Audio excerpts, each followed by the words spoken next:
Ahí vamos. Bueno, bueno, bienvenidos, bienvenidas a todos los aquí presentes y a los que están por ahí mirando. Eh, Me voy a presentar. Mi nombre es Daniel Ardita y bueno, por ahí como para ir partiendo un poquito el hielo, se me ocurre presentarme de la siguiente manera, ¿no? Por ahí la gente dice, pero ¿por qué este tipo habla de los derechos de naturaleza? Mucha gente me conoce del palo de la bioconstrucción, de la construcción natural. Pero por ahí algunos capaz que no saben que mi formación es como abogado. Me formé como abogado en Argentina, después muy cabeza dura, reincidí como abogado en España y me especialicé en Derecho Internacional. Después de eso, bueno, pues un accidente fatal en moto me hizo cambiar la perspectiva y abandoné el ejercicio de la profesión y bueno, pues el tema de los derechos de naturaleza es una cuestión que me apasiona porque bueno, plantea justo un punto de conexión entre lo que era mi antigua profesión de abogado y lo que es mi dedicación actual, que es el amor por la naturaleza. Así que por ahí viene el vínculo de conexión con este tema que es justamente lo que nos trae hoy. ¿Qué son los derechos de la naturaleza? Eh, bueno, no sé, por ahí tengo el gusto de compartir hoy este conversatorio con Julieta Salvi, acá mi compañera que se va a presentar ahí también desde Casa Latina, Argentina. Así que, Juli, por favor, presentate. Bueno, buenas a todas y a todos. Muy contenta de estar acá acompañando a Dani. Bueno, yo vengo más desde el lado de la ecología profunda y, y desde como la concepción de la ecología como más como un cambio de conciencia y me parece súper lindo generar estos espacios como de intercambio y poder ver cómo realmente podemos intervenir a nivel de la materia, ¿no? Cómo realmente, qué cosas o por dónde podemos ir a nivel de los derechos y de la ley, como que me parece súper interesante unir esto, más a todos los que venimos de la permacultura y de la regeneración como bueno, ver un poco hasta dónde nosotros podemos hacer algo, hasta dónde podemos intervenir a nivel de derechos, ¿no? Y cómo empezar a abrirnos a esta concepción de realmente comprender la naturaleza como un ser vivo, ¿no? Entonces, bueno, muy contenta de estar aquí acompañando a Dani. Bueno, muchas gracias, Juli. Ahí el gusto es mutuo, así que fantástico.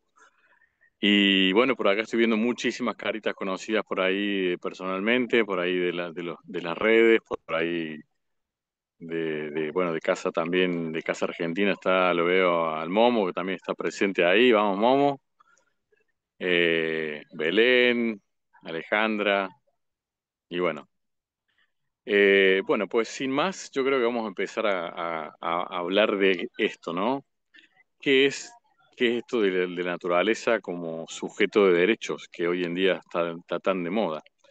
La mayoría de las personas quizás ha recibido la información reciente, de la semana pasada, de un fallo de la Corte Interamericana de Derechos Humanos, que tiene su ámbito de aplicación en todo lo que es ONU, en el cual se reconoce la naturaleza como sujeto de derechos. Y en ese fallo, básicamente, lo que se dice es que se podría empezar a hablar de la naturaleza como un nuevo integrante de los sujetos actuales. Y bueno, ahí es sumamente curioso saber cómo llegamos a este punto. Y bueno, eh, ustedes ya saben que en la mayoría de los sistemas jurídicos actualmente se conoce a la naturaleza y todo lo que son los elementos naturales son tratados desde la ley como cosas, es decir, como entes sin vida, sin ánima, sin nada, simplemente es una simple cosa, un objeto.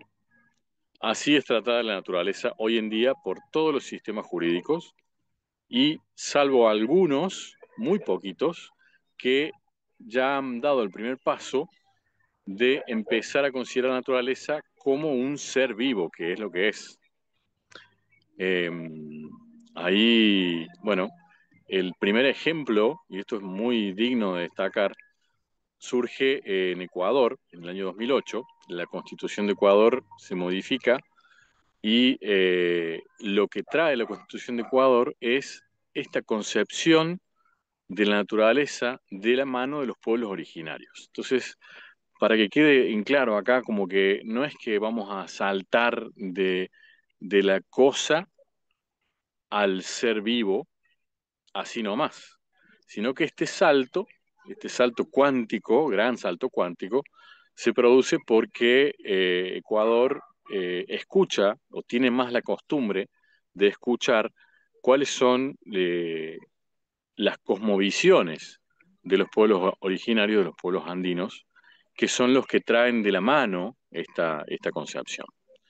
Eh, Hace poco hubo otro conversatorio en otro ámbito, pero lo importante es que siempre están de la mano esta cosmovisión de que la naturaleza es algo que no está separado de nosotros. Y sin embargo, en la mente dual de un abogado, de una persona que vive inmerso en lo que es el sistema legal, es algo separado. O sea, la naturaleza es una cosa que está fuera, es un objeto, y entonces la naturaleza es una cosa y nosotros, los seres vivos, los seres humanos, somos otra cosa distinta. Esto parte obviamente hay un inconsciente que nos hace estar divididos, estar separados y no entendernos uno con el todo, como dicen las cosmovisiones andinas. No sé acá, Juli, si te ocurre alguna pregunta como para ir dinamizando el diálogo, sería fantástico, para que sea conversatorio de verdad. Y a cualquiera que No, esté por primero, ahí presente. primero me gustaría saber si entienden todos los que están acá más o menos algo sobre los derechos de la naturaleza o si están en tema, pueden levantar la mano, pueden escribir en el chat si más o menos entienden como para saber en dónde está cada uno y si alguna vez escucharon de esta concepción de la naturaleza como objeto y la naturaleza como sujeto, ¿no? Como que pase a ser no un objeto de derecho, sino un sujeto. Como si alguna vez escucharon, como para más o menos saber en qué está cada uno y si alguna vez tuvieron idea acerca de esto, ¿no? Si estuvieron en contacto con esto. Pueden abrir el micrófono también y compartir como para que también sea una conversación y si no pueden escribir en el chat. Permiso, hola. Aquí Hola. Belén, de Entre Ríos. Y bueno, yo estoy tratando de entender, no es la primera vez que lo escucho a Daniel hablando sobre esto. Me doy cuenta que cuando lo quiero explicar todavía me faltan algunas herramientas. Y bueno, ahora justo quería traer un tema que invité a una vecina que es abogada ambientalista a la conversación de hoy. Me dice, bueno, estaba llevando a sus hijos al pueblo, vivimos acá en el campo, cerca del río Uruguay, pero ella ha estado trabajando mucho en temas del Paraná y me decía que desde el 2020 tiene una demanda solicitando declarar sujeto de derecho al delta del Paraná. Y que bueno, que está arremetida en el tema y que va a tratar de llegar a la conversación de hoy. Entonces, entiendo que es un tema que ya se viene empujando desde distintos territorios, esta solicitud de declarar sujetos de derecho a ciertos territorios, bueno, en particular Entre Ríos, que es la provincia más contaminada del mundo por agrotóxicos y ahora, bueno, nuevos estudios están dando como un montón de información bastante terrible. Entonces, como que eso,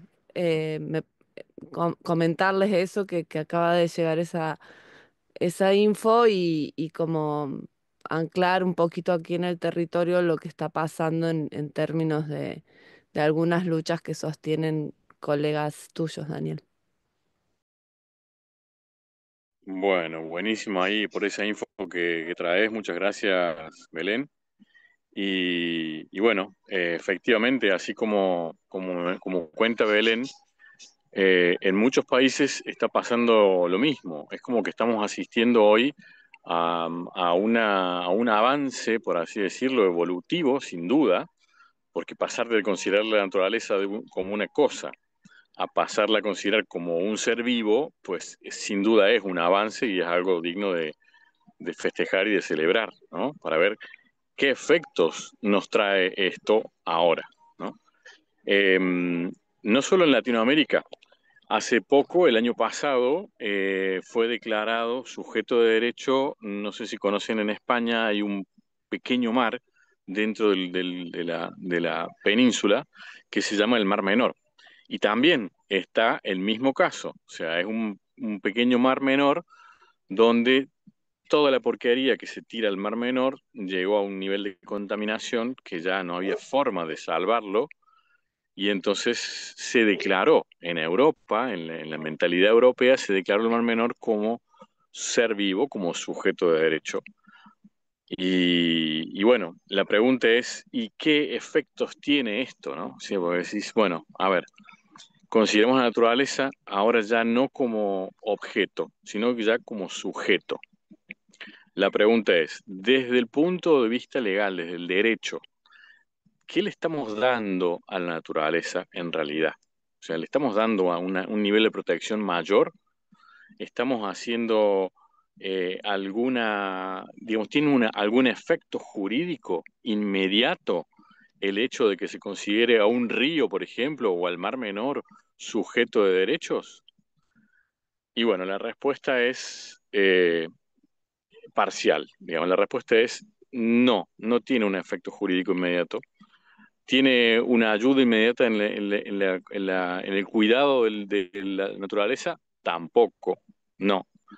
Y bueno, lo que se abre básicamente es una instancia que al ser sujeto de derechos, la naturaleza, cualquier persona física o jurídica puede interceder, intervenir en su nombre, es decir, para iniciar cualquier acción de protección. Ese sería el único pedacito en que se abre un poco la trama desde el punto de vista jurídico, en donde se le otorga a la naturaleza la posibilidad de que al ser un sujeto de derecho sea defendida o sea iniciada su defensa por cualquier persona. Antes hacía falta que sea o una persona jurídica, es decir, una asociación, una fundación, para poder actuar en nombre de la naturaleza. Ahora ya cualquier persona lo puede hacer. Ese sería el primer avance, digamos, que tenemos. Y el segundo sería, bueno, pues ahora la naturaleza es un ser vivo, con lo cual, pues hay que tratarlo como un ser vivo. Y ahí viene el tema este, ¿no? Decir, bueno, pero ¿y eso es suficiente? Esa es la pregunta. Eh, ahí, desde el derecho ambiental, quiero hacer una aclaración. ¿Por qué? Porque desde el derecho ambiental, la naturaleza sigue siendo una cosa. El derecho ambiental lo que hace es buscar reglamentar las actividades humanas para limitar el daño, pero no quiere decir que se va a impedir, sino que se va a limitar. Son medidas de limitación al ejercicio de los derechos del hombre. Y bueno, ahí es donde se abre el gran punto, ¿no? Eh, antes de entrar más en la profundidad de esto, me gustaría saber si hay alguien que tenga alguna idea o algo que se está ocurriendo ahora, porque estaría bueno que abra el micrófono y que intervenga. Hola, ¿cómo les va? Hola, buenas tardes, Gabriela, ¿qué tal? Adelante, Bueno, por favor. yo pertenezco a un grupo de amigos de la Reserva de Agua y Monte de Misiones Y bueno, entendemos que, bueno, voy a hablar por mí. Yo, sujeto de derecho, creo que lo empecé a escuchar, puede ser con Evo Morales, Así que es. empezó a dar un poco a nivel, eh, con mucha potencia, eh, como una idea casi, no sé si revolucionaria, pero llegó así a mí, ¿no? Cómo subjetivizar y volverlo sujeto de derecho, algo que vos decís no es lo que normalmente pensamos que es un sujeto, que es un ser humano, por lo menos era, yo cuento lo que me pasaba a mí, ¿no? Entonces, como vos decís, la naturaleza no como un territorio geográfico demarcado con coordenadas, con sustrato, con flora y fauna, sino como un ser vivo, un sujeto como una entidad, como un ser vivo. Y por el Facebook, así como te vi a vos, como andabas por España, muy feliz, y algunos amigos, me hice amiga de dos personas de Ecuador, que uno es Hugo Iván Echeverría, no sé si te suena, abogado, y el otro es Andrés Ortega, veterinario, un dúo dinamita.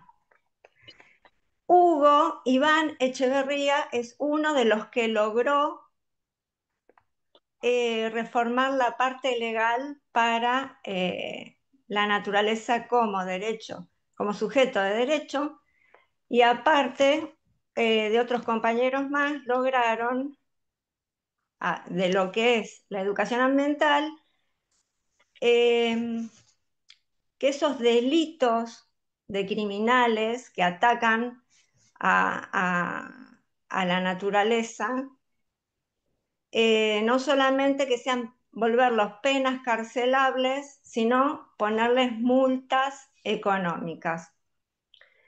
Y a veces lo que creo es que para, es una humilde opinión y para decir, ah, Gabriela, estás equivocada. Yo creo que a veces, así como las grandes corporaciones someten a la naturaleza con al uso de los commodities, y destruyen cerros enteros, montañas y qué sé yo, a veces la única manera de frenar a ciertas personas y entidades es a través de la parte de cárcel y económica.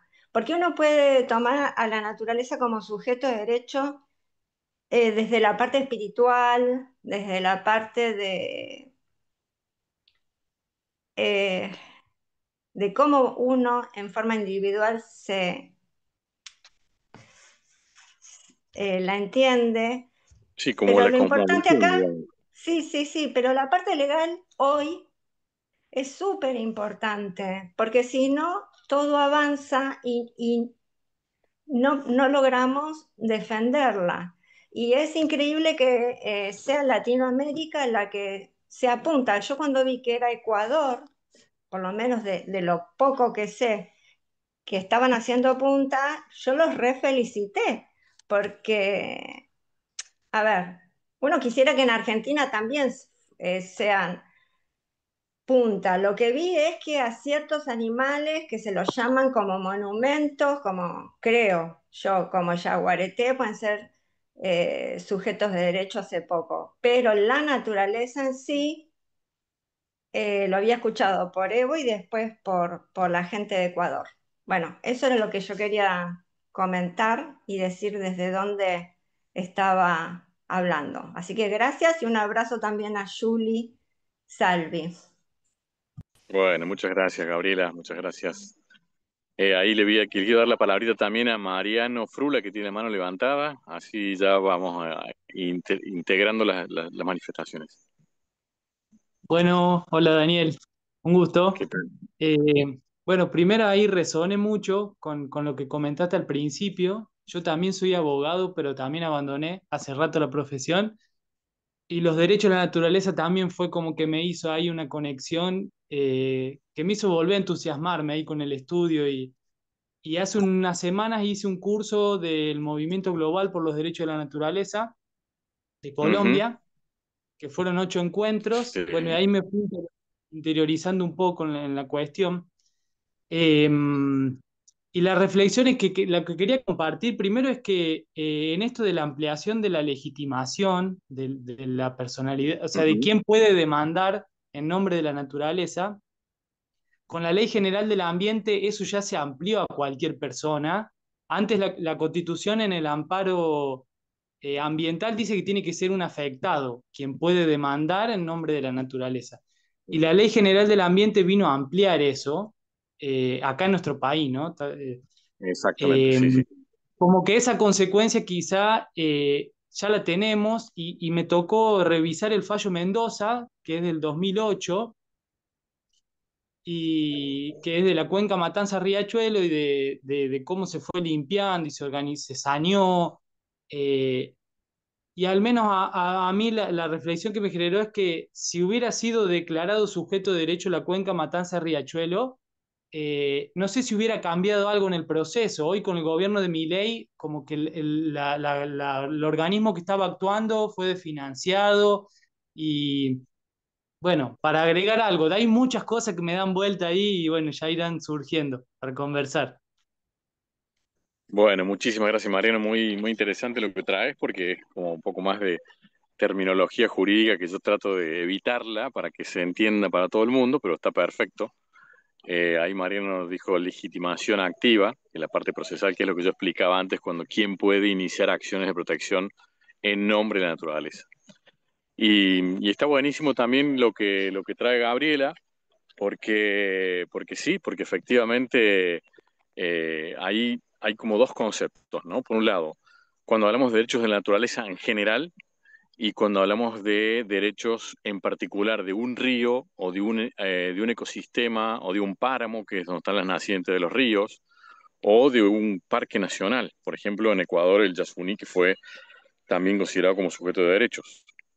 Entonces, bueno, pues ahí, digamos, la diferencia hacia a un ámbito, a un territorio donde se aplica el concepto y, por ejemplo, también con el tema de los animales. Acá en la provincia de Misiones, donde estoy ahora, el Yaguareté también es considerado como un monumento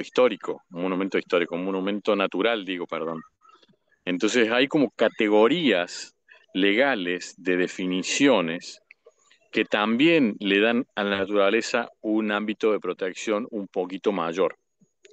Pero a mí lo que me interesa que descubramos acá entre todos es el razonamiento que está detrás, porque eso es lo que al final nos hace creer o por lo menos nos hace pensar en una evolución.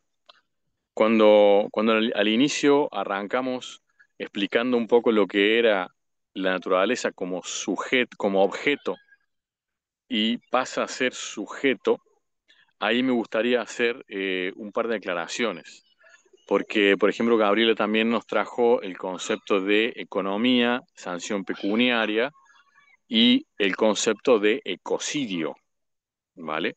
Entonces son todos conceptos que están bailando juntos en esta ensalada legal, por así decirlo, que es producto exclusivo del ser humano. Y la pregunta es, ¿todo esto realmente está sirviendo para frenar esto? Bueno, ahí vamos a entender esto. Cuando hablamos de sujetos de derecho, en el sistema actual, básicamente tenemos dos sujetos de derecho. La persona física, que somos nosotros, los seres humanos de carne y hueso, que nos identificamos principalmente por tener conciencia. Eso es lo que nos distingue del resto de los reinos naturales. Si se dice que el ser humano es el único que tiene conciencia. Y esa conciencia de sí mismo es la que le da la posibilidad de autorreferenciarse y de trascender, cosa que los demás integrantes o los demás seres del reino natural aparentemente no tienen. Por otro lado, además de las personas físicas, están las personas jurídicas. Las personas jurídicas son básicamente entes ideales, es decir, que no existen, no tienen existencia real. Son entelequias, son inventos del ser humano y que esos inventos de un ser humano están traducidos en una persona jurídica, que pueden ser en su doble carácter, públicas, como por ejemplo los estados, provincial, municipal, nacional, los organismos internacionales, la ONU, la OEA y todos los organismos internacionales que conocen, y privadas. Privadas son las corporaciones o sociedades, ¿vale? Esas son las personas jurídicas privadas. Y entonces ahora, si incorporamos a la naturaleza como nuevo sujeto de derechos, pues sería el tercer sujeto de derechos, ¿vale? Personas físicas, personas jurídicas y naturaleza.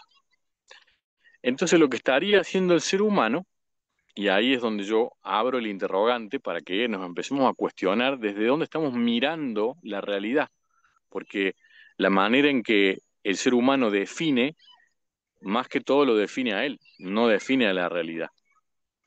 Entonces, si esta mirada evidentemente es antropocéntrica, porque parte del centro de todo el ser humano. Ya el centro de todo soy yo, ser humano, entonces yo regulo qué es la naturaleza. Si es una cosa o si es un ser vivo. Y si es un ser vivo, entonces le doy derecho. Y lo pongo a la par, es decir, pongo al sujeto de derecho naturaleza a la par de la persona física y a la par de la persona jurídica. Y ahí es donde eso es el, digamos, legalmente lo que estamos haciendo, lo que están haciendo ahora los sistemas que podríamos decir que están más evolucionados, porque la consideran ya como un sujeto de derechos. Entonces, para que se entienda, si yo no considero la naturaleza como un sujeto de derechos y la considero como una cosa, ¿la puedo proteger? Por supuesto que sí, hay medidas y todo. En derecho argentino tenemos esa concepción. Ahora, si nos vamos al ámbito un poquito más espiritual o filosófico, si se quiere, considerar la naturaleza como un sujeto de derechos le va a dar además todos los demás beneficios que tendría un sujeto de derechos. Esa es la pregunta. Usted fíjense que acá voy a hacer un inciso, porque cuando vamos a analizar y vamos a ver en el mundo todo lo que se está hablando hoy sobre el tema de los derechos de naturaleza, es tan lindo y es tan hermoso, eh, pero no hay acción detrás. Esa es la crítica que yo hago desde lo personal, como diciendo, bueno, muy bonito que sea considerada la naturaleza como un sujeto de derechos, fantástico que podemos hablar de esto, pero ¿esto qué beneficio trae concretamente para la naturaleza? Es decir, ¿hay alguna realidad, hay algún cambio real? Pues no, no hay ningún cambio real. Al contrario, estamos naturalizando, fíjense lo que estamos naturalizando. Estamos naturalizando que el ser humano, el hombre, decide qué es y qué no es un ser vivo, por su propia ley. Y estamos naturalizando ya a nivel inconsciente de que la ley y el orden proviene del humano, cuando en realidad la naturaleza es la fuente del orden supremo. Todo el orden natural es lo que nos ordena a nosotros como entes celulares, básicamente. Entonces, bueno, pues ahí viene ese punto, ¿no? O sea, vamos a lograr ver en algún sistema de derecho, por ejemplo, que la naturaleza tenga una cuenta bancaria donde las corporaciones le paguen y realmente le den su rendimiento económico por todas las aportaciones que hace la naturaleza en información genética, en servicios ecosistémicos. Nunca, jamás vamos a ver algo así. Yo creo que no. Yo creo que no va a existir eso. Entonces, si le vamos a dar el concepto de sujeto de derecho por completo, pues se lo damos con todo, como sujeto como tal. Ahora, el sujeto de derechos es más bien hoy un título, un titular bonito, pero que quede claro que nos falta mucho camino por recorrer, porque en la mayoría de los sistemas que ya hablan, por ejemplo, Ecuador, estamos hablando del año 2008 que salió esto en la Constitución, y ya hace 17 años, 18 años que está vigente, y sin embargo, hoy en día la minería sigue existiendo, siguen explotando y siguen contaminando los ríos. O sea que efectivamente no hay una diferencia, un cambio. Ahí, para matizar un poquito, vi que Poi levantó la mano, así que le vamos a dar la bienvenida a Poi y a abrir micrófono, hermano, por favor. Hola, gente querida, ¿cómo estamos? Bueno, también les saludo acá desde una reserva natural y proyecto regenerativo en Misiones, La Espiral. Bueno, permiso, ya vengo a varios de estos conversatorios y bueno, cada vez me voy metiendo más profundo, así que gracias, Dani. Quería traer algo que ya cuando habló Gaby se me vino y lo quiero traer como solo una perspectiva positiva. ¿Vieron El futuro imposible, la serie? A ver, levanten la mano a ver si más o menos, bueno, si no, mírenla después de esto, espectacular, ¿no? Bueno, mirala, Gaby, mírenla. Es una serie argentina, patagónica, con posibilidades sobre regeneración. Hay un capítulo que a mí me cambió algo cuando lo vi, es un planteo que hacen, que es algo así. ¿Por qué lo digo? Pues lo vi hablar con esto de los derechos de la madre tierra. Sí, un porcentaje, ¿no? Se le cobra como impuestos a proyectos degenerativos, ¿no? Que es lo que hoy día también se está viendo con los bonos de carbono, etcétera. Hay formas de medirlo. Si tu proyecto contamina agresivamente el entorno, no es ninguna novedad, es concreto, se mide. Entonces, me pregunto si esto de los derechos de la naturaleza y la supremacía podría incidir en un desarrollo económico regenerativo en decir, porque estás violando el derecho de este río, tal empresa, por ejemplo, una papelera, tenés que aportar tanto capital de tu extracción a un proyecto regenerativo. Por ejemplo, Casa Argentina. Entonces, la papelera del río Uruguay, por ejemplo, nos financia Casa Argentina tantos dinero, tantos miles de dólares, y nosotros verificamos, o sea, damos un resumen de que somos una grupalidad y traemos proyectos regenerativos. Entonces, es toda una rosca del sistema contemporáneo, pero en esto de los futuros posibles, ¿no? Funcionaría más fácil si ese río tuviese derechos, que haya un organismo como un ente regulador para financiar la regeneración de esos ecosistemas u otros ecosistemas. Entonces, sé que es utópico, pero en esto de los futuros posibles, cuando lo vi en el video y lo vean, me van a entender mejor que lo que estoy explicando ahora, plantea algo interesante y para que se dé eso a nivel empresas y a nivel Estado, tiene que haber sustentos legales, ¿no? Entonces desde ahí me viene la narrativa de no tirar la toalla y seguir apostando a esto los derechos de la madre tierra. Así que bueno, quería traer como algo, es posible que en 10 años pudiesen financiar, quizás al río lo lastiman igual, pero financian. Obviamente no estoy trayendo el condimento de la corrupción, importantísimo, porque podría haber un organismo de regenerativo dentro del Estado argentino que le saca a Ledesma, la empresa multinacional, y le da Casa Argentina o cualquier otro proyecto regenerativo, y hay que ver si nos llega la plata entera o no. Pero bueno, ahí ya vamos con una visión de nuevo tiempo y conciencia que emerge y sacándole el emblema de la corrupción. Me parece que podrían ser donde se une espiritualidad, ciencia, activismo, legislación y economía, ¿no? Entonces quería dar como un poquito este pantallazo para dejar ahí una linda semilla. Gracias, paso palabra.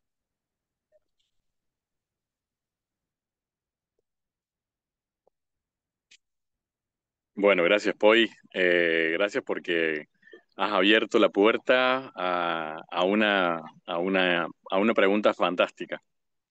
¿Y por qué lo agradezco? Porque justamente eso que estás planteando es lo que ya hoy en día, en cierta manera, podemos decir que existe. ¿Y a qué me refiero? Lo nombraste, los bonos de carbono. Y ahí les voy a explicar una cosita. porque eso que está diciendo Poi, eso que está trayendo Poi, de qué manera podemos trabajar dentro de lo que es el sistema económico, el sistema de responsabilidad social empresarial que existe en todos los países, y de qué manera eso puede redundar en un beneficio para la naturaleza y por ende para todos. Pues eso es lo que hicieron en el tema del famoso protocolo de Kioto, que después fue ratificado por casi todos los países en el Tratado de París. Básicamente les explico esto. En aquel momento lo que se dieron cuenta es de que estaba aumentando a niveles alarmantes el CO2 en la atmósfera. Entonces, ¿qué dijeron? Los países se reunieron y dijeron, bueno, che, algo tenemos que hacer. Bárbaro. ¿Qué hacemos? Bueno, pues vamos a hacer un sistema de estímulos para que resulten desalentadores que sigamos produciendo CO2 a la atmósfera. Bueno, en principio se habló de estímulos desalentadores, es decir, bueno, vamos a empezar a cobrar un impuesto al CO2 y ese impuesto al CO2 se va a convertir en reservas naturales, es decir, en espacios, en territorios protegidos. ¿Qué hicieron? Hicieron el famoso Tratado de París. En el Acuerdo de París, básicamente establecieron lo siguiente. Por ejemplo, acá yo estoy viendo en pantalla a algunas personas, pero por ejemplo, cada persona que está en pantalla es un país. Y por ejemplo, Bolivia, vamos a poner un ejemplo, Bolivia es un país que básicamente no tiene casi producción industrial, tiene muy poca producción industrial, entonces produce una cuota de CO2 a la atmósfera de un 2% de lo que podría producir en base a unos criterios de territorio y de población. Entonces Bolivia tiene disponibles 98 puntos de CO2 que no está emitiendo en la atmósfera. Y el otro país, supongamos Estados Unidos, produce 198. Entonces está pasado en 98. Y entonces Alemania produce 300 y China 400. Entonces, ¿qué pasaría? Están produciendo muy por encima de lo que deberían producir de acuerdo a su población y de acuerdo a su territorio. Entonces, ¿qué hicieron los tipos? No se les ocurrió mejor idea que decir, ah, bueno, entonces vos Bolivia le vendés lo que te sobra a Alemania y así, y entonces Perú se lo vendés a tal, y entonces se crea el llamado mercado de los bonos de carbono, que hoy en día estamos asistiendo a eso, hoy lo vemos por todos lados. El mercado de los bonos de carbono es básicamente vender el CO2 que no produzco como país o el que ahorro si declaro una reserva natural. Entonces, los bonos de carbono, las empresas los negocian y al final es dinero, es más dinero que va o viene en un sentido o en otro, pero no significa que sea más protección. Es lo que llamamos en derecho elusión. Es como evadir un problema, pero de manera legal, ¿vale? Hay dos palabritas en derecho que son evasión fiscal, que es la que más todo el mundo conoce, cuando evadís impuestos, y otra cosa es elusión fiscal, es decir, cuando los evitas. Entonces yo voy a evitar impuestos si me constituyo como cooperativa, por ejemplo, y no como SA. Bueno, eso mismo es lo que sucede hoy a nivel internacional. Es decir, ese sistema ya está creado, se está funcionando de esa manera y existen unos bonos de compensación para este CO2, ya sea en exceso o en ahorro. Y ahí vamos a ir a otro ejemplo que es un poquito más cruel todavía. Acá estoy yo en este momento en la provincia de Misiones. Muchos de ustedes habrán venido a visitar las cataratas del Iguazú. Y cuando van por la ruta 12 de camino, van a encontrarse un cartel enorme que dice Arauco.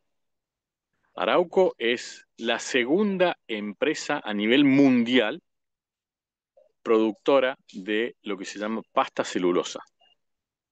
que es básicamente la pasta con la que se hace el papel. Y tiene un montón de otras aplicaciones más. Y el eslogan del cartel dice Arauco y abajo dice empresa de impacto cero, o sea, carbono neutral. Primera empresa de carbono neutral en la Argentina. Eso es lo que a uno le entra cuando va en su coche conduciendo y dice, ah, mira qué bien, vamos muy bien con la ecología. Arauco, empresa de carbono neutral. Y la pregunta es, ¿y cómo logran ser carbono neutral? Si lo que hace Arauco es deforestar, plantar, deforestar, plantar. O sea, ellos tienen su ciclo productivo en base a la industria forestal. Y ojo, porque la industria forestal es una parte, porque después ¿qué hacen? Tienen que estrujar todos esos árboles para de ese estrujado que van a utilizar muchísima agua. Fíjense que una de las plantas más importantes de Arauco está en el pueblo donde yo estoy, Puerto Esperanza, y en un día de trabajo de esa planta que no para en todo el año, 24/7 trabajando, y hacen una parada al año de 20 días para poner a punto las máquinas, pero en un solo día consumen el agua que consume todo el pueblo en un año, para que uno se haga una idea. Y todo esa agua que consumen es para el proceso de obtención de la pasta celulosa, con un montón de químicos añadidos para poder sacar ese producto, y todo eso genera un desecho, genera doble desecho. Genera un desecho líquido, que ¿dónde va a parar ese desecho líquido? A lo que decía Belén, al río Paraná. Ese es lo que se llama, en la jerga de los ambientalistas, el licor negro. Ese licor negro lo tienen entubado dentro del río, y ese tubo recorre como 5 kilómetros de río abajo y va saliendo por partes ese licor negro mientras se mezcla con el caudal.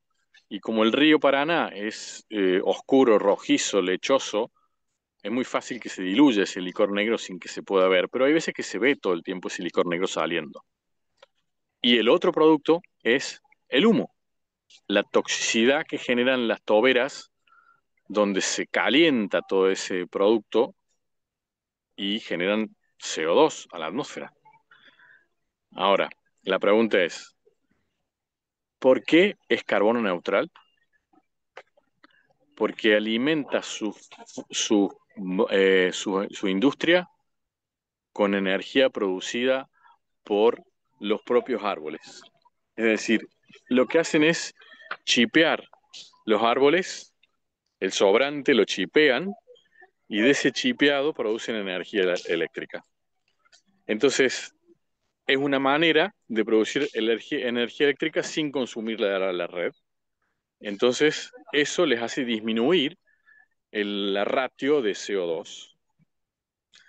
Eso, y hay otras prácticas más, ¿no? El hecho de que, bueno, de que van a desmontar árboles con cierta edad, donde hay toda una serie de planes mentales que constituyen lo que yo llamo un maquillaje, un make-up, un maquillaje marketinero de defensa de la naturaleza. Ahora, todos esos árboles se cortan con máquinas de petróleo, con motosierras y grandes máquinas, y todos esos árboles son transportados en camiones, que si yo les muestro un time-lapse del video de la entrada de Arauco, de Puerto Esperanza, son 200 camiones al día que entran, todos los días. Entonces, esa empresa es considerada hoy en día carbono neutral. Y así como eso, como tenemos esa gran mentira a la que hemos aceptado por nuestra falta de tiempo, quizás de indagar o de preguntarnos qué es lo que pasa detrás, o por la falta por ahí de herramientas para comprender cómo es que funciona todo esto, por esas mismas herramientas, hoy nos venden la moto, por así decirlo, de que la reducción del carbono es el objetivo. Entonces, hay muchos puntos en los que la manera en que pensamos los seres humanos estamos enfermos. Yo digo que estamos enfermos. ¿Por qué? Porque las soluciones las pensamos desde ese lado enfermo. No es que traemos soluciones realmente eh, sanadoras, regenerativas, sino que las soluciones producen a su vez más problemas y más enfermedades. Terminan siendo parches que van uno detrás del otro. Entonces, fíjense ahora lo que está pasando. Ahora la tendencia, ¿cuál es? Ay, en Europa, acá en Argentina todavía no llega, pero en Europa, todas las personas que tienen una cuenta bancaria están viendo en su resumen de cuenta que les están quitando dinero por producción de CO2. Si vos vas a cargar combustible, ese combustible también paga un impuesto por producción de CO2. Y se está desincentivando el uso de combustibles fósiles. Fantástico. Pero se está incentivando el uso de vehículos eléctricos. Y en realidad, hoy en día, los vehículos eléctricos no son una solución. Se nos está vendiendo como solución, pero no es una solución, porque la cantidad de elementos minerales y procesados que necesita un vehículo eléctrico para funcionar son casi mayores o iguales a los de un vehículo tradicional, y el tema es que no duran en el tiempo, no tienen la durabilidad, con lo cual eso los convierte en totalmente anti-sustentabilidad. Pero sin embargo, lo que nos venden es eso. Entonces, lo que justamente trajo Poi recién es decir, ¿cómo vamos a pensar esto desde otro lado? Es decir, ¿qué herramientas podemos utilizar para darle la vuelta y generar empresas, como dicen, de economía B, o empresas que tengan como principal estandarte la regeneración? Cuando estamos hablando de empresa, ya estamos otra vez incorporando de manera inconsciente este concepto de polución que va en otro sentido. Entonces, justamente ahí es donde surge el punto, bueno, y entonces, ¿cómo la miramos? ¿Cómo enfocamos la película? Y por eso estamos haciendo este conversatorio, porque es una invitación a enterarse de cómo son las cosas, que quizás en una horita que tenemos de tiempo no nos da el tiempo, y quizás explorar otras posibilidades. Ahí, Dani, Belén, veo que ahí tenés Belén la mano levantó la levantada. mano. Sí. Contanos, Belén, por favor. Ay, bueno, permiso. Aquí solamente quería como decir que, bueno, comparto y creo que muchos aquí hemos salido de las instituciones, como decía Mariano también, de las profesiones, porque hemos empezado a descreer del sistema, pero también algo que conversamos mucho, incluso con Poi, es que estos diálogos, digamos, con el gobierno y con sus marcos, en este caso jurídico, son pasitos y son necesarios para abrir ciertos diálogos y abrir también la posibilidad de que algunas personas que están más apegadas todavía a esas estructuras puedan empezar a considerar las cosas de otra manera, porque, digamos, si bien estamos en esa transición tan dura que nos va a tocar ver probablemente muchas cosas venirse muy abajo y tocar fondo, mientras tanto, yo creo que hay que acompañar, como venimos haciendo muchos aquí presentes, este proceso con algunas acciones y, em, digamos, con la desconfianza de siempre, también pulsar porque algunas de estas cosas tengan sentido, ¿verdad? Porque, digamos, bueno, estamos con el cielo bastante agitado y retrógrado en estos días como para ser positivos, pero podemos pensar que hay procesos regenerativos y que, digamos, yo creo que hay que pensar a mediano plazo estas cosas. O sea que si las pensamos muy en lo inmediato nos vamos a desesperar, eh, pero que si las vemos un poquito más allá, pueden ser herramientas que nos van a servir en el momento en el que realmente las podamos aplicar, en el que haya un cambio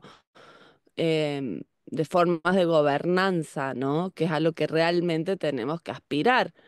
Pero creo que nos va a servir porque, como vos decías, Daniel, al estar basados muchas de estas propuestas en las visiones de los pueblos originarios, que son los que nos están marcando un poco el camino, yo creo que algo de esto va a ir haciendo sentido. Y bueno, no sé ahí, Juli, si desde tu visión también nos podés aportar algo.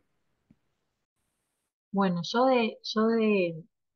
de la visión como más legal, no sé mucho, estoy acá escuchándolos y tratando de entender un poco, pero sí, hablando con Dani y escuchándolo en alguna de sus charlas, como el gran interrogante que me viene a mí es en esto de tratar a la naturaleza como un sujeto de derecho, como que hay algo que a mí no me termina de cerrar, ¿no? Como que hay una concepción que para mí la naturaleza tendría que ser concebida como el gran sujeto de derecho, no como un sujeto de derecho, porque si nuestra vida depende del agua, de los ríos, del aire puro y la vida de todos los humanos depende de ese gran ser, tiene que ser considerado como el gran sujeto de derecho, ¿no? Como digo, y mi pregunta es, ¿cómo se hace para desde el lugar donde estamos llegar a eso, ¿no? Como cuáles serían los pasos concretos que podemos ir haciendo a todo nivel, pues yo siento que estoy muy lejos de poder intervenir en eso, sí a nivel de la conciencia, pero no a nivel de la ley. Te digo, a nivel de la ley, ¿qué se puede hacer en lo concreto? La gente que está estudiando, los abogados, bueno, el que compartió que se había alejado de la profesión y que había vuelto porque lo había inspirado, ¿no? ¿Cuáles serían esos pasos concretos que se pueden ir haciendo para ir hacia ahí? Yo creo que, bueno, primero que pase de ser objeto a ser sujeto, me parece súper interesante que podamos defender a un río, pero después, ¿cómo hacemos para pasar del sujeto a el gran, ¿no? Al gran sujeto? Esa es mi pregunta. Y después otra cosa que también me hace un poco de ruido, es en esto de lo paliativo, de que, bueno, que una empresa que contamine todo, le dé la plata a alguien que regenere todo. Como que es esto en vez de prevenir la enfermedad, curarla, ¿no? Y me parece cómo hacemos para ir un poco más allá que eso. Porque si no, estamos matando por acá y generando vida por acá. Es mejor que nada. Pero bueno, me parece como que hay, en mi concepción, como, no sé, ir un poquito más allá y tratar de ya empezar a generar cosas que regeneren a todo nivel, ¿no? Que estén, ¿no? Que tengan un ciclo, por lo menos, de retroalimentación y que no tengan que darle la plata a otro, ¿no? Como, bueno, ya es un montón, pero bueno, son mis interrogantes. Por ahí, con esas cosas me quedo. Ahí levantaron la mano Mariano, Alejandro. Sí, Juli. Bueno, ahí creo que, o al menos yo lo que le veo, también vengo con una visión muy crítica de los derechos de la naturaleza, o al menos como ahí con las antenas paradas, eh, la función educativa que tiene el derecho. Que de repente, no sé, pensar en niños o jóvenes que van creciendo en un ordenamiento jurídico que sabemos que ordena y nos pone las normas y demás, que considera la naturaleza como sujeto de derecho, es mucho mejor que considerarlo un objeto, sin duda. Se supone que si es otra persona no la vamos a explotar, no la vamos a mercantilizar. Eh, Como fue sucediendo también en la historia en la que se ha ido ampliando esto que veníamos hablando de quién es sujeto de derecho, bueno, se ha venido ampliando a los esclavos en su momento, con la abolición de los esclavos, a las mujeres, como que ese proceso legal de ir ampliando quiénes son sujetos de derecho sería como la continuidad o desde dónde se agarra esto de reconocer a la naturaleza como sujeto de derecho. Eh, Sin embargo, otra cosita ahí que hablamos de los pueblos originarios, también hay críticas a eso, a que esto se basa en visiones de los pueblos originarios. Eh, ¿Por qué? Porque hay casos en Ecuador cuando se dicta la Constitución, hubo muchos pueblos originarios que no estuvieron a favor, no apoyaron el proceso, porque claro, la legalidad, el ordenamiento jurídico son conceptos occidentales, son conceptos nuestros, y mismo el concepto de naturaleza, el concepto de derechos de la naturaleza, de lo que estamos hablando, es un concepto enteramente occidental, que tiene raíz colonialista, eh, que tiene en su esencia el hecho de considerarlo algo separado y algo de lo que me puedo apropiar. Entonces, se dice esto, que hay pueblos originarios que no consideran la naturaleza como algo alejado, incluso no consideran que haya sujeto y naturaleza. Entonces, los otros pueblos que sí apoyaron el proceso lo consideraron como una plataforma desde la cual poder ponerse a la altura del mundo occidental y de dónde disputar sus derechos. Eh, bueno, por ahí me fui. Y me gustaría leer algo que leí, porque justamente hoy estaba leyendo un PDF que habla de la moda, que es muy crítico, de una antropóloga, abogada y antropóloga, que habla de la moda de los derechos de la naturaleza. Y ella cita a un tal Spivak, que habla del subalterno. Y dice, ¿puede hablar el subalterno? Hace 35 años, Spivak argumentó que el subalterno habla físicamente, pero que su discurso no adquiere un verdadero estatus dialógico desde el cual ella pueda hablar, responder o disfrutar de ser escuchado. Esto preguntándose si los pueblos originarios pueden ser escuchados, si realmente los derechos de la naturaleza significa proteger los derechos de los pueblos originarios, y si es un proceso que implica de colonizar el derecho. Yo creo que no. Y creo que lo que sucede con esto es que nos terminan causando las voluntades de cambio y viene la bola, ella habla de la bola de nieve, de los derechos de la naturaleza, y nos lleva, y bueno, y derecho de la naturaleza, y quizá hay otros caminos mucho más, no sé, mejores, o pensar en la los ordenamientos, o el pluriverso, la plurinormatividad, o no sé, hay un montón de cosas. Bueno, muchísimas gracias, Mariano, ahí por tu intervención. Buenísimos los aportes que traes.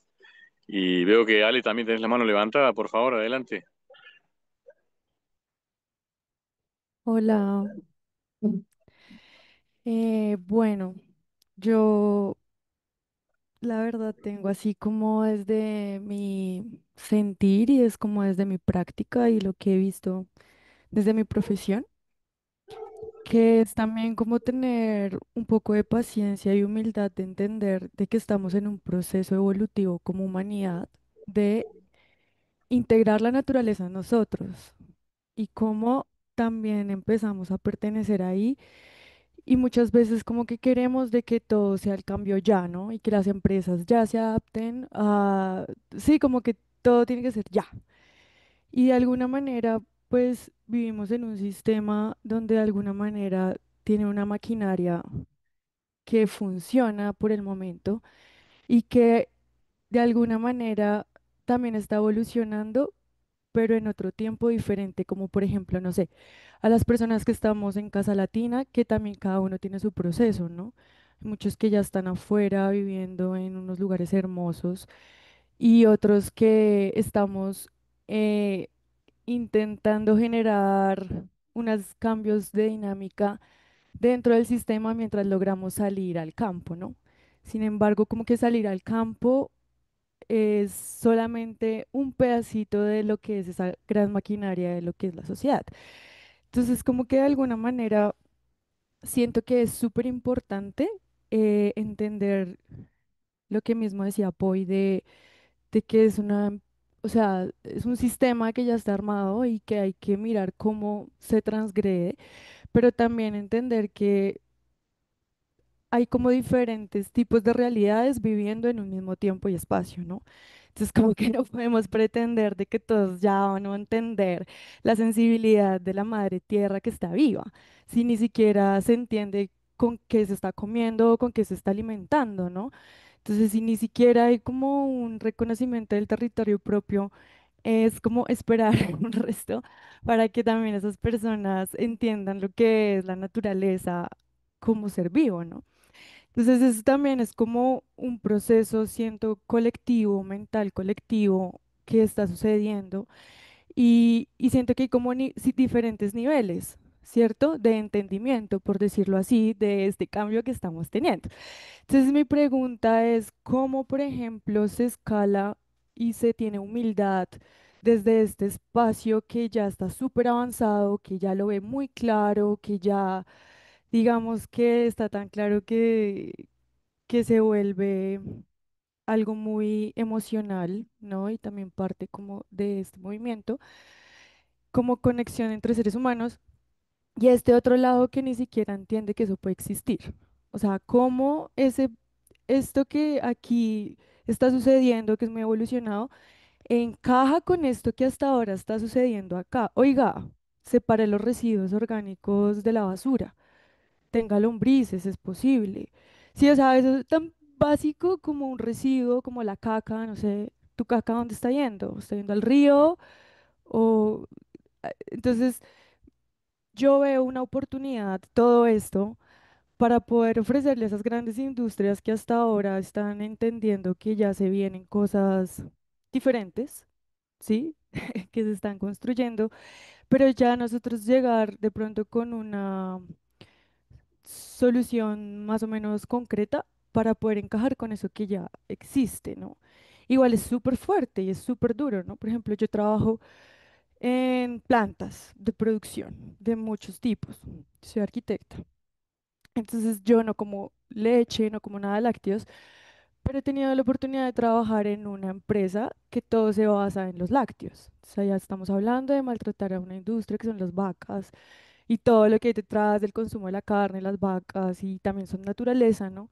Pero es una maquinaria que le da trabajo a la gente, es alimento para unas personas, entonces es muy fuerte como algo tan potente como es esto puede hacer match o como entrar ahí, sanar desde adentro, desde eso gigante que sí tiene la plata, para empezar como a gestionar esta vuelta desde otra manera. No sé, eso es lo que quiero compartir. O sea, no sé si estoy yendo a un punto o lo que sea, pero estoy intentando más o menos como poniendo sobre la mesa que debemos tener la conciencia de que hay muchos momentos en que la gente está pasando en el mismo momento. O sea, es una conciencia colectiva que está construida por muchas experiencias en diferentes escalas. Entonces, ¿cómo de verdad nosotros tenemos eso incorporado y cómo estamos actuando desde ahí o cómo podemos empezar a tomar decisiones desde ahí? Como red, bueno, ya aquí ya me meto ya más como red porque yo sola pues no lo voy a lograr, pero entonces es como eso un poco. Ya, gracias. Bueno, buenísimo. Gracias, Ale, ahí por tu aporte, porque la verdad que nos traes justamente la mirada, digamos, sistémica, ¿no? La mirada de, como dicen los americanos, la big picture. O sea, mirar la foto entera y de todo lo que estamos implicados en uno u otro nivel. Y eso justamente es lo difícil. Y bueno, ahí a mí me gusta siempre en la ciencia sociológica se pensaba que era una ciencia porque podía ser objetiva hasta que nos dimos cuenta de que no, de que siempre somos subjetivos. Entonces me gusta partir uno desde la mirada de donde está uno, ¿no? En este punto, digamos, yo en lo personal, la mirada que traigo y que aporto es, bueno, mira, este punto que estamos trabajando ahora, que es los derechos de la naturaleza, que está muy bonito, que ya lo dijimos, ¿no? Es un puntito en la evolución, porque pasa de ser objeto a, a ser un vivo, a ser un ser con vida. Entonces ya es grande el salto evolutivo. Y a mí me gusta ir como un poco más allá porque siento, y ahí ya viene mi parte interna, ¿no? Siento que perdemos tiempo, que nos tienen, y digo nos tienen, ¿por qué? Porque la mente colectiva funciona como un rebaño, con seres gregarios. Entonces, lo que empiecen a decir todos está bien para todos, y entonces eso es lo que está bien. Y al final, lo que está bien se convierte en una mayoría, pero no quiere decir que esté bien. Es simplemente, está bien porque muchos lo hacen. Y ahí es donde digo yo, no, bueno, para mí no hay tiempo ya de seguir probando y seguir haciendo, y creo que se puede, como, si vos sabes que si seguís por ese camino vas a llegar a un precipicio y te vas a caer, pues corta el camino, ya mismo, ya tenés la experiencia que han hecho otros, y en vez de seguir lo que han hecho los otros, pues anda por otro lado. Fíjense qué pasó. Cuando, cuando empezó este momento mundial de los bonos de carbono, justamente Bolivia, el Evo Morales, fue el que dijo, oiga, me acuerdo patente, no era el Evo Morales, sino era el vicepresidente, no me acuerdo cómo se llamaba, pero se me fue en este momento su nombre porque lo conozco, pero dijo, no, pero nosotros también tenemos derecho a desarrollarnos y tenemos derecho a producir y a desarrollar nuestra industria. ¿Y ustedes que nos van a quitar el derecho a desarrollarnos a nosotros? Entonces se planteó en esa situación como, claro, si Bolivia no se desarrolló como país industrial todavía, lo puede hacer, tiene todo el derecho. ¿Y que le vamos a prohibir a Bolivia que se desarrolle y que se mantenga así? Y entonces, claro, la idea es que Bolivia vaya a caminar por los mismos pasos que dieron todos los otros para equivocarse, llegar al mismo punto y decir, ay, no, por acá no era. Entonces, a mí esa situación es como que me desespera y digo, bueno, no, vale, vale. O sea, si seguimos jugando en este punto, ¿no? Si seguimos jugando en la teoría de la ficción, ¿por qué? Porque ahí ya estoy entrando porque sé que ya nos vamos con el tiempo, ya estamos una hora casi cumplida, pero si seguimos jugando con la teoría de la ficción y si seguimos jugando con los monocriterios, fíjense que todo el criterio se basa en una variable o en dos. Así nos tienen acostumbrados en un montón de aspectos. Vamos a evaluar el criterio del CO2 y el criterio del aumento de la temperatura global. Entonces, esos dos variables nos están marcando el rumbo. Y entonces todo se va a regir de acuerdo a lo que suceda con esas dos variables. Y ahí es donde está el punto, ¿no? Ahí es donde viene el planteo, que es un poco, que esto lo tengo que decir también, porque es un planteo que viene a nivel personal, a nivel personal y digamos, no hablo en representación de Casa Latina o de ninguna otra entidad. Y es donde yo vengo a plantear, a traer esto, ¿no? De la supremacía de la naturaleza. Entonces, no es en detrimento de la teoría de la naturaleza, los derechos de la naturaleza, sino que es básicamente esto que decía Julia hace un rato, ¿no? Bueno, tenemos que considerar la naturaleza como el ser supremo. Es decir, ahí es donde está el orden. Y ahí es donde yo digo, bueno, a ver, lo que tenemos que hacer los seres humanos desde lo legal es, nosotros sabemos que en derecho tenemos lo que se llama la pirámide de Kelsen, es decir, de qué manera se organizan las normas y cuáles en jerarquía son superiores a las otras. Entonces, así, una ordenanza municipal tiene menos jerarquía que una ley provincial, que a su vez tiene menos jerarquía que una ley nacional, que a su vez tiene menos jerarquía que la Constitución. Bueno, en esa forma de razonamiento es donde surge la teoría de la supremacía de la naturaleza. ¿Qué quiere decir esto? Es una opción, es una propuesta. La propuesta es, empecemos a considerar que el orden natural, el orden que trae las leyes naturales, sean parte de nuestra ley. Y entonces, los humanos nos tenemos que dejar de regir por leyes artificiales y empezar a regirnos por las leyes naturales. Entonces, básicamente lo que dice esta teoría es que si vamos a estar hablando de derechos de la naturaleza, ok, le demos un lugar a la naturaleza, pero no le demos un lugar a la par de los otros sujetos de derecho. Es decir, no vamos a poner a la naturaleza como si fuese una persona jurídica, una corporación o una persona física, sino que le demos el reconocimiento que debemos darle por lógica, por el principio de interdependencia, que es, le damos el lugar como entidad de orden supremo, es decir, la que nos ordena. Y entonces nuestras conductas adecuémoslas a las leyes naturales.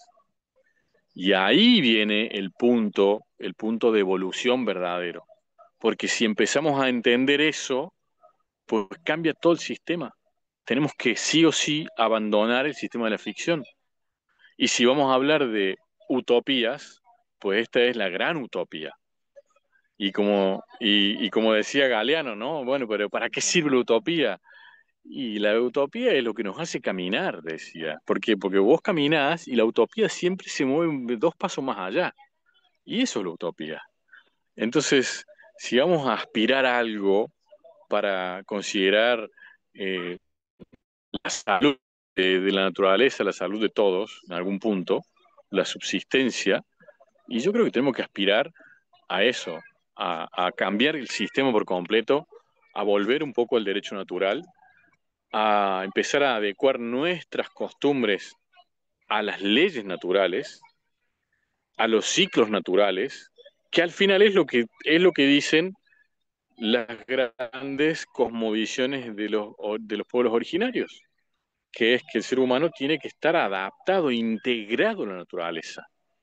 Entonces, si yo integro la naturaleza en mi práctica, en mi vida, todo esto que recién traía también Ale, con el tema por ejemplo, el que tira sus residuos orgánicos a la composta, pues empieza por ahí toda una cuestión de cultura y de educación.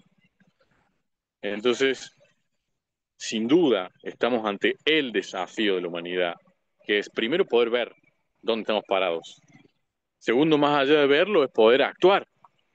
Y actuar no de manera, eh, digamos, eh, digamos, colonizada, porque ahí es donde viene la parte de cuánto el pensamiento está colonizado porque está repitiendo un patrón, sino que salirnos de la colonización y buscar la parte interna de realidad. Y entonces ahí es donde yo traigo otro elemento de análisis, ¿no? O sea, eh, los seres humanos, cuando empezamos a transitar el sistema jurídico actual a nivel internacional, estoy hablando, y obviamente se aplica a cada país, el llamado teoría de la ficción, jugamos a ser Dios. ¿Por qué? Porque creamos seres, creamos sujetos que están completamente fuera de la naturaleza. Por ejemplo, una persona jurídica puede vivir 99 años de entrada y por un simple acuerdo de voluntades se renueva por otros 99 años más. Entonces nos podemos encontrar con empresas que tienen mucho más vida que cualquier país más avanzado donde un ser humano puede vivir lo máximo 84 años. Tenemos personas jurídicas que tienen la posibilidad de estar en varios países actuando al mismo tiempo y a la vez. Es decir, tienen lo que se llama capacidad de actuación extraterritorial y son como Dios. O sea, existen y actúan en varios países a la vez, cosa que eso no lo puede hacer ninguna persona natural, ningún sujeto, ningún ser natural puede hacer eso. Y el único fin al que responde la existencia de la persona jurídica es un fin especulativo, nada más. Entonces, cuando nos damos cuenta de eso, decimos, wow, por cada persona física hay 4 personas jurídicas. Y encima no están computados sus consumos en el cómputo per cápita de un país, porque se hace por personas físicas. Y ahí empezamos a descubrir que, o sea que el agua que consume la empresa esta de gaseosas no está computada, no. Está computada el agua de las personas físicas que necesita la Argentina, por ejemplo, para vivir, o la cantidad de carne que necesitan los 44 millones que viven en el país. Pero no están computadas los consumos de las personas jurídicas. Y entonces estamos viendo un sistema artificial. La idea es, la supremacía de la naturaleza lo que propone es bajemos ese sistema artificial y empecemos a generar un sistema de realidad. Y en un sistema de realidad tampoco existen las bolsas de valores. Y sí, también es utópico. La bolsa de valores es una entelequia humana en virtud del cual la especulación mueve dinero de manera legal. O sea, lo que sería casinos y apuestas es lo mismo que así se maneja el mundo, por una bolsa de valores. Entonces, la creencia de que a esta empresa le va a ir bien hace que el valor de sus acciones suban. Y simplemente una creencia, porque todos apuestan.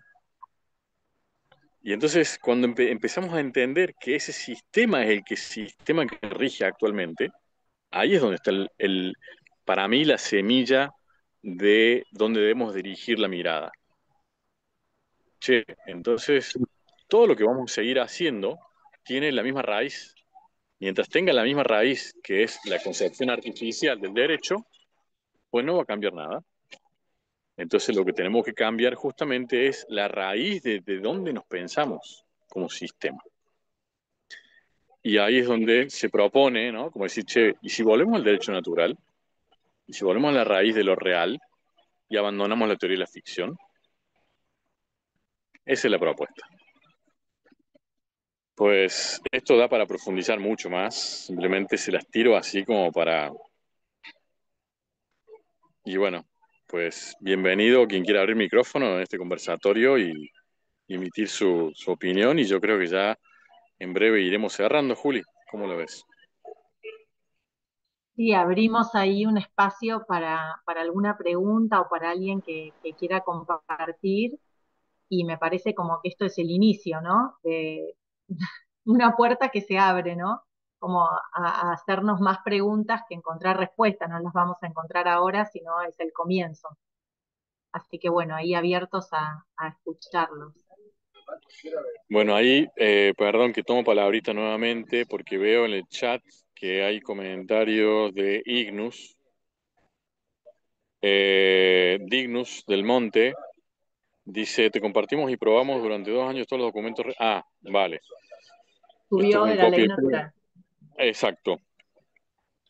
Habla de la ley natural que existió siempre y que es inherente a la existencia de la vida y sigue gobernando la vida. Bueno, ahí gracias, Dignus, por traer esto de la ley natural, porque justamente, bueno, está íntimamente relacionado con la propuesta de la supremacía. Digamos que tiene la misma raíz, la raíz de reconocer los seres humanos como la base real de toda elaboración. Y creo que, bueno, no quiero entrar ahora en el tema de la ley natural porque sería abrir otra gran, enorme puerta y, bueno, tiene que haber, digamos, una serie de conceptos para poder hacer eso. Así que, bueno, si quiere alguien más abrir palabrita o alguna otra pregunta, adelante, habla el micrófono y intervenga nomás. Tenés el micrófono silenciado, Gabriela. Gracias. Qué difícil sintetizar ya al final, ¿viste? Es como mucho para contar, para decir. Eh, También quiero sumar, como hizo Poi, quiero sumar una película que es bastante oscura, pero está ligado a este punto de vista, que es la de DiCaprio, No miren arriba, no sé si la vieron, pero creo que la gente que está en el poder se le puede explotar el planeta Tierra y hacen tipo Elon Musk, se suben a los cohetes a Marte, a Júpiter y bye bye adiós. Entonces, si nos quedamos acá nosotros en el planeta Tierra, ¿cómo hacemos para que no lleguemos a esa instancia donde puede haber una guerra atómica, donde el extractivismo avanza?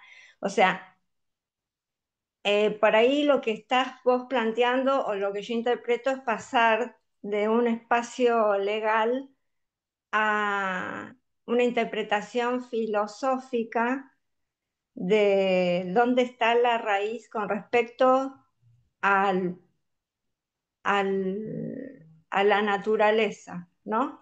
Y qué podemos hacer 10, 14 personas hoy o a partir de hoy. No sé si esto va a tener una continuidad, me gustaría mucho saberlo. Y si es desde lo filosófico, me gustaría, por ejemplo, si podemos invitar a otras personas que también tienen saberes fuertes, por ejemplo, como es Quique Viale, que es un abogado ambientalista que fue uno de los primeros que armó la ley de glaciares, la protección de la ley de glaciares. Y también me gustaría si pudiéramos invitar a este hombre de Ecuador, eh, que hizo esa modificación tremenda, Hugo Iván Echeverría, y desde lo legal. Y desde lo filosófico, me gustaría escuchar y ver qué opinan los demás, porque yo tengo una mirada medio personal, pero me encanta la propuesta. Gracias a todos. Bueno, buenísimo, gracias Gabriela, buenísima la idea. Así que si querés, después la seguimos por el chat y organizamos. A mí me encantaría organizar eso si vos conocés a esa gente que has nombrado y se puede armar un conversatorio más amplio, sería fantástico, porque creo que sería muy nutritivo.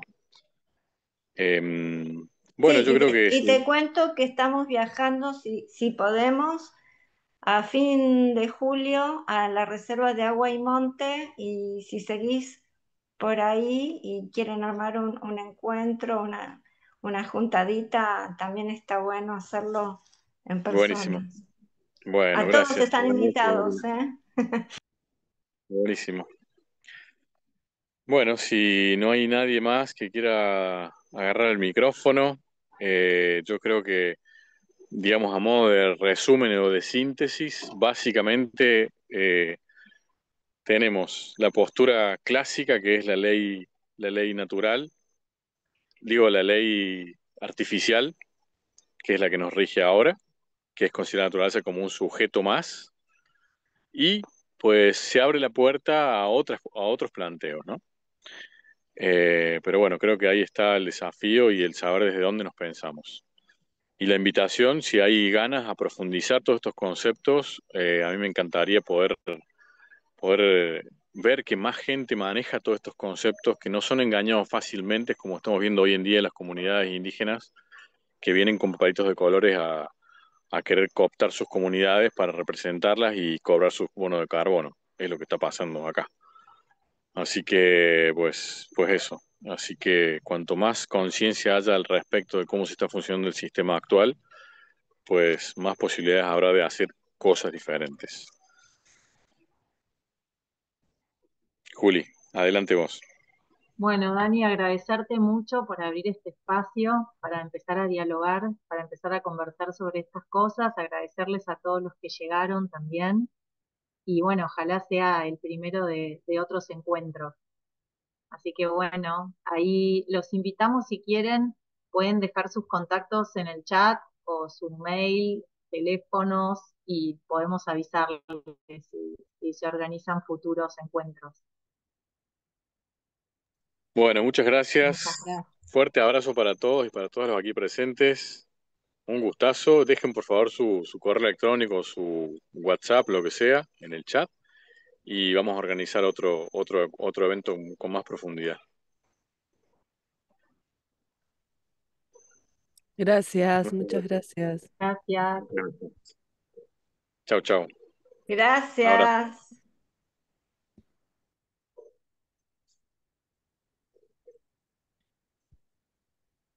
Muchas gracias.